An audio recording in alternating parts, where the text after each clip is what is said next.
यदि एक व्यक्ति भीड़ के विपरीत चलता है, कोई जीसस हो, कोई बुद्ध हो, भीड़ उस व्यक्ति के साथ कभी अच्छा महसूस नहीं करती। भीड़ हमेशा उस व्यक्ति को या तो मार डालती है या फिर अगर भीड़ बहुत सभ्य होती है तो उसकी पूजा करने लगती है। परंतु दोनों ही तरीके एक जैसे हैं। यदि भीड़ जंगली और असभ्य है तो वह जीसस को सूली पर चढ़ा देगी। यदि भीड़ भारतीयों जैसी होगी, जो सदियों पुरानी सभ्यता, प्रेम और अहिंसा से भरी है, तो वह बुद्ध की पूजा करेगी। लेकिन ध्यान दीजिए, पूजा करने का मतलब यह नहीं कि भीड़ उस व्यक्ति को समझ पाई है। पूजा के पीछे भीड़ कह रही होती है, हम अलग हैं, आप अलग हैं। हम आपका अनुसरण नहीं कर सकते, हम आपके साथ नहीं आ सकते। आप तो इतने अच्छे हैं, इतने परिपूर्ण हैं, हम पर विश्वास नहीं कर सकते। पर आप हमारे जैसे नहीं हैं, आप परमात्मा हैं।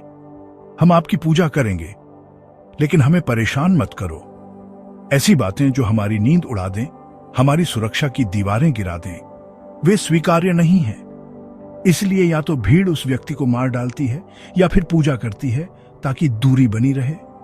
जीसस की हत्या कर दी गई ताकि भीड़ भूल सके कि ऐसा कोई व्यक्ति था, क्योंकि यदि वह व्यक्ति सच था और वह सच था तो पूरी भीड़ गलत साबित हो जाएगी। यह बहुत बड़ा खतरा है भीड़ के लिए। कोई भी भीड़ उस सच को स्वीकार नहीं कर सकती जो उसे चुनौती दे। सच एक कांटे की तरह होता है जो भीतर तक चुभता है। इसलिए भीड़ उस व्यक्ति को या तो खत्म कर देती है या उसकी पूजा करती है ताकि कह सके कि वह हमसे अलग है। आप किसी दूसरी दुनिया से आए हैं, हम नहीं। यहां तक कि बुद्ध को भी मंदिर में बंद कर दिया गया ताकि वे बाजार में ना आए, क्योंकि यदि वे बाजार में आएंगे तो वे भीड़ की नींद उड़ा देंगे। भीड़ को चाहिए कि सब कुछ उसी तरह बना रहे जैसे वे जानते हैं। कोई बदलाव, कोई गहरा सच स्वीकार्य नहीं है।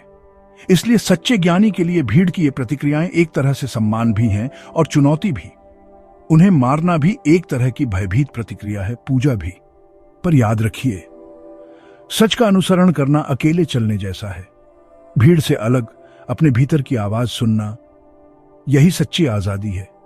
और जब आप सच की ओर चलेंगे, भीड़ चाहे जो करे, आप फिर भी शांति में रहेंगे, क्योंकि आप जानते हैं कि सत्य अकेला होता है परंतु उसका आनंद अनंत होता है। यह सत्य है जो जीसस और बुद्ध के जीवन ने हमें दिखाया है।